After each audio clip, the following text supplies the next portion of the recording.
What's up, y'all? This is Ant Glizzy and this is Bible Sun TV, and today we got the FSO Gunk story, part 2. Let's get into it.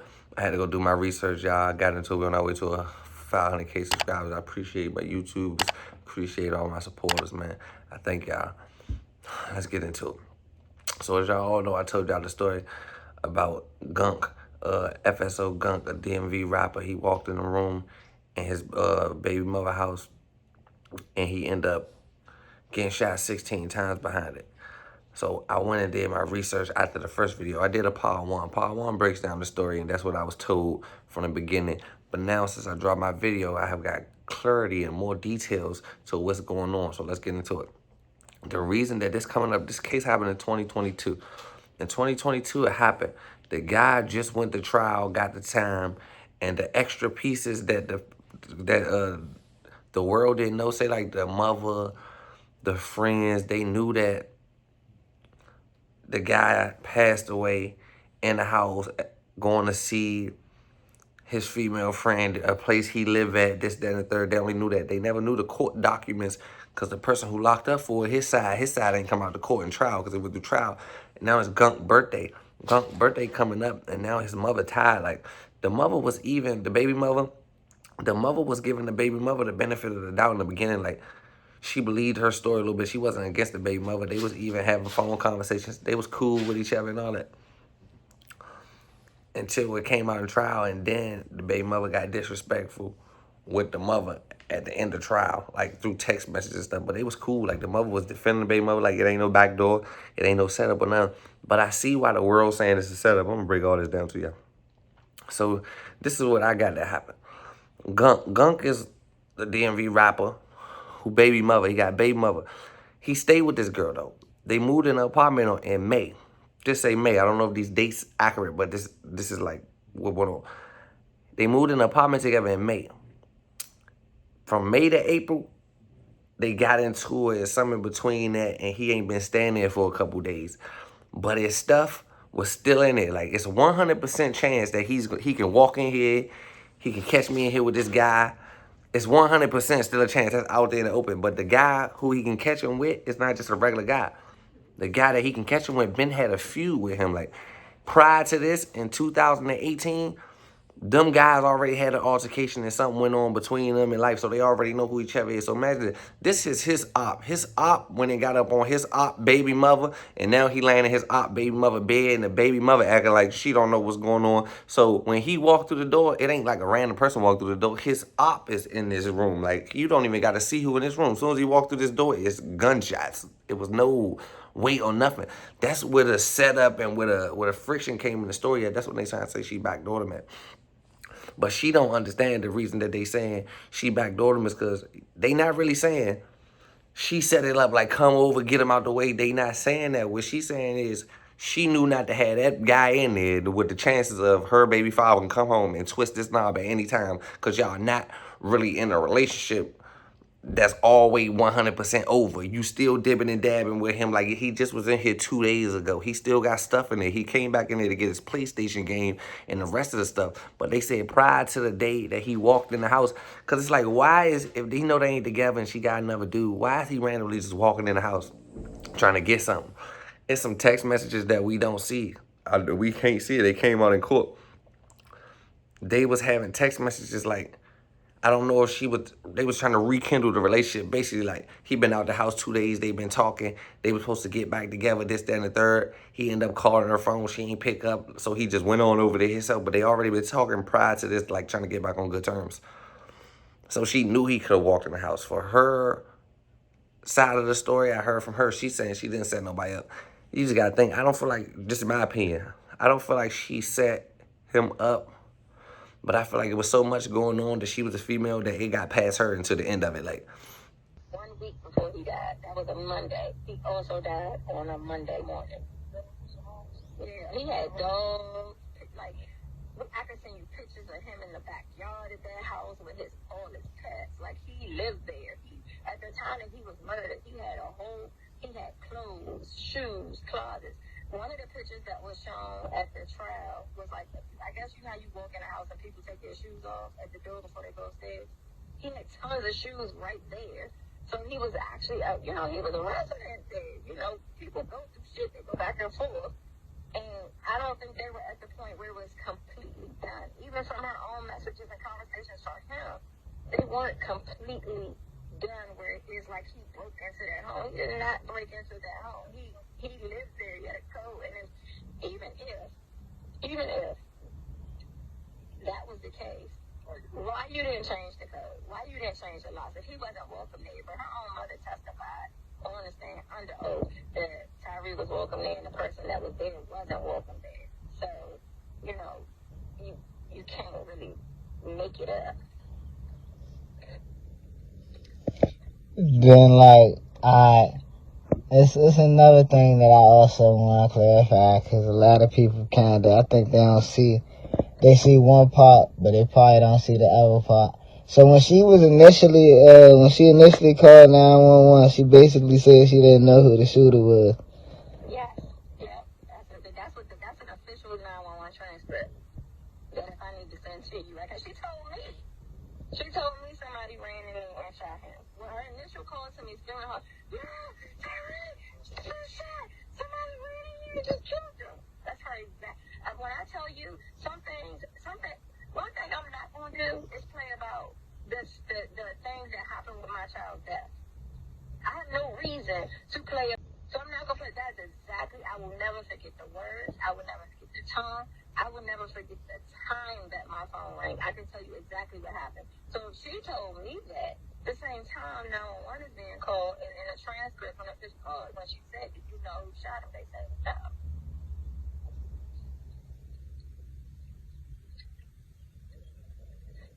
Which just don't make sense. We found out when we pulled up on the scene, and the detectives told us immediately Autumn's boyfriend. And so I responded in the way, I'm like, her boyfriend? Because at the time, to be honest with you, I was clueless. I didn't even know she had a boyfriend. They were just together.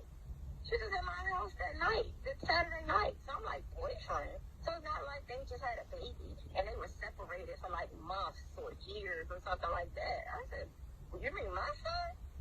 Because even everything I always said, I'm thinking, when people ask me what happened, I'll be like, well, I don't know if it was ever boyfriend or boyfriend. Like, it's so hard, it's complicated for me to explain it because he was her boyfriend too.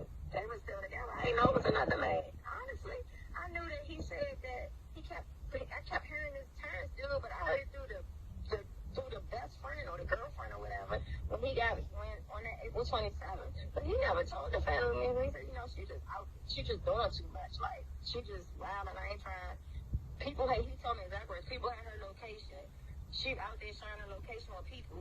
And I ain't gonna be staying in this house and being stuck in this house all the time. And she with other people, and I'm just in the house, and people know where I'm at because they got her location. And I got that in a text message between me and him. I'll send it to you. Give me his exact words. Her car, he paid for. As soon as he died, they got taken from her because she couldn't pay it. Everything she had, he paid for everything. They was like a family.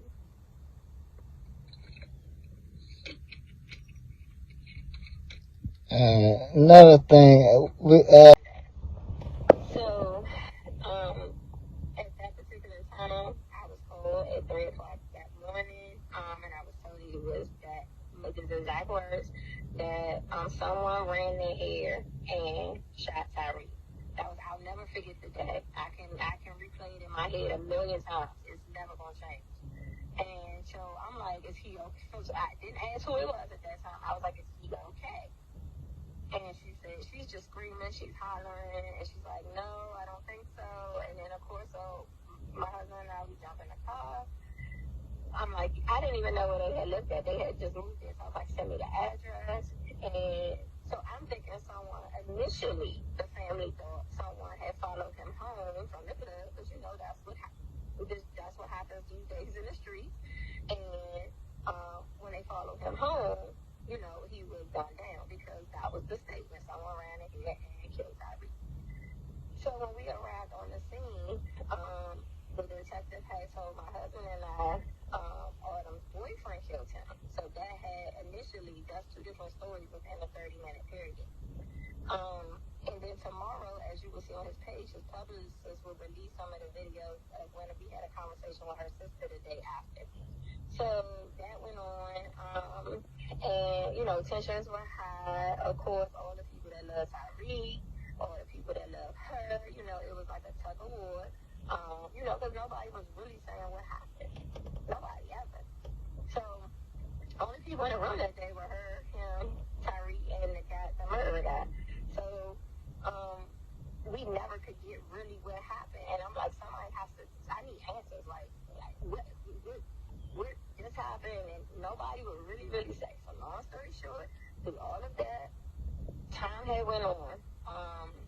And some of the other days that haven't been, her story had changed so many times, I can't even tell you which person, which was what. But through the trial, it was said that, Tyree had came in the home.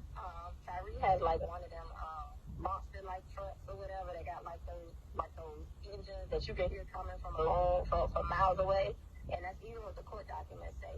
And neighbors had testified that when Tyree came down the street, they always knew he was coming home because his truck was so loud. Autumn even testified in her own testimony. Anybody, any car in a cul-de-sac, anybody can hear. And so initially, the detectives had said that they felt like he did something called lie in wait, which means that you wait for somebody to walk in, you ambush them, basically, but it's what lie in wait means. So when the forensic evidence came back in January, they had re-interviewed Autumn because her initial story didn't match what the forensic evidence said, and that's also posted on the page, where she admitted that she lied to the detective. So, forensic evidence is where if I say that you was coming from the right, but the bullet showed that you was shot from the left, they can tell that by forensic evidence. So the forensic evidence had told a different story than what she initially told police based off of what happened. So they re-interviewed her, and her story changed again. So I can't tell you what happened that day because I wasn't there. I'm going to tell you what I found out through the trial. So tensions was already high because we're like, okay, well, who did what? Like, did he know he was coming in there? What was it? I can tell you, I don't believe that she had called him to tell him to come there. I do not believe that. I do believe that he went after he got out the club like he would do any other time, like he did Friday night, like he did Saturday night, and the same thing he would do Sunday night. But I do believe that she knew that it was a chance that he would come there because she even testified herself that her sister, she told her. All right, so pretty much, can you start from the, like, if you could, could you start from like the beginning of like how everything started and like, So basically, do you want me to start from the April 26th event, or do you want me to start from what happened June 13th and then how April 26th came about? Yeah, June 13th and then how April 26th came about. So basically, on June 13th, Tyree was celebrating at a club. Matter of fact, he had just worked on or was going to do a feature with, I don't know all the rappers and stuff, so you guys use it by that, but it's whoever was shared on his page. Big Glock or something like that, I don't know. But so they were at the club celebrating that. He was with his brother and a few other people. For whatever reason, when they left the club, he went to the home in Dunkirk. Now, earlier that week, he had texted me. I was in Jamaica and told me that him and Cody was going to move back to our house. Him and Autumn was just going through some stuff or whatever. Normal relationship stuff is what we thought. So then, even throughout that week, the two of them were like cordial. She would come to our house. They would talk. It wasn't like they were completely disconnected from each other at all.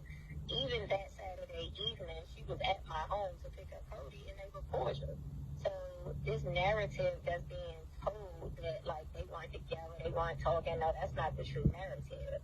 They might not have been together, but they were just off of a freshly breakup, and they were still cordial with each other even that night, that Saturday night. She was at my home to pick up their son. So that was that. So I guess The guy could have had ill intentions from the beginning. I'm gonna get up on him through her. Even if you knew they had tension or didn't know they had tension, you should never bring a guy to your spot and your baby father or your boyfriend in and out this junk. Like, Even if he was just in here 2 days ago and y'all ain't together for them 2 days, it got to at least be 2 years you ain't seen have no person in here that can walk in out here. That can happen anywhere. So now the court documents and records came out that they was texting each other trying to rekindle it to for him to come over there. They thinking he came over there. They saying when he came over there, like basically the baby father called, I say he was getting the text messages. Like, yeah, we should fix the relationship, this, that, and all right, we can fix it, boo, I'm gonna call you later. He called later, she didn't pick up, like, all right, we was gonna fix it anyway, I'm about to just go pop up at the house. He go pop up at the house, but like, as soon as he walked through the door, they said as soon as he walked through the door, the person was already waiting there, ain't nobody talking, nobody say nothing, just woke up and unloaded on him. She tried to say she would sleep. They investigated her, they set her down in the interrogation room. She tried to say that she was asleep.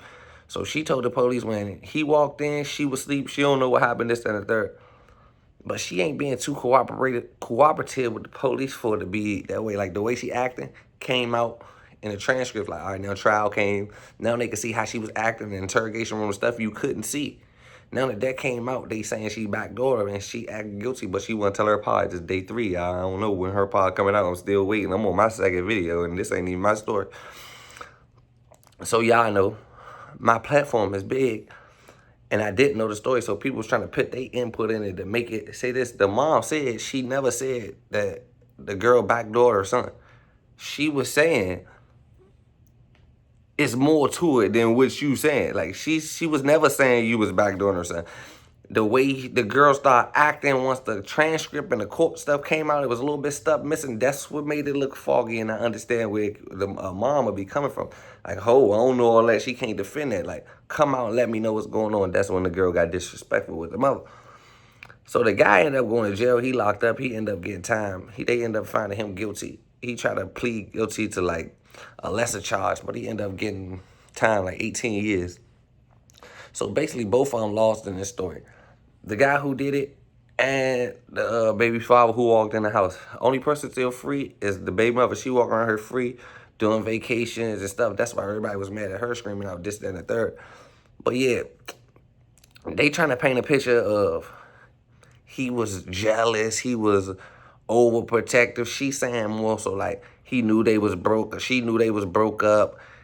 They don't talk no more. They ain't in no relationship. He probably come see me. It's over with. This, that, and the third. But whole time it wasn't really that.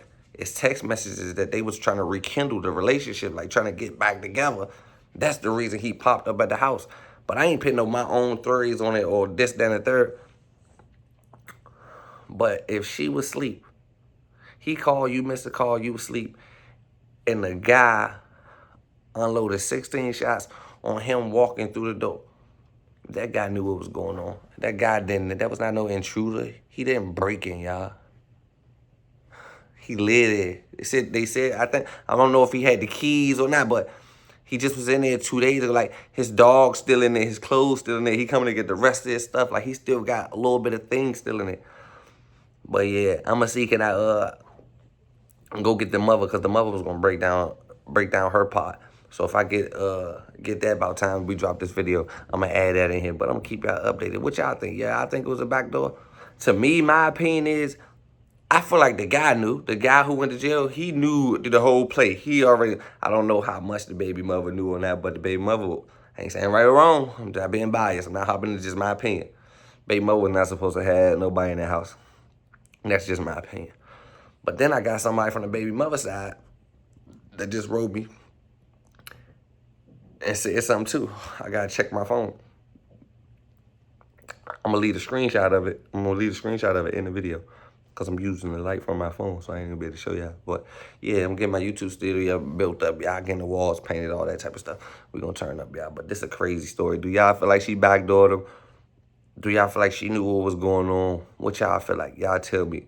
This is part 2. I give y'all part 3. If y'all want one, let me know. We'll keep y'all updated. Barberson TV.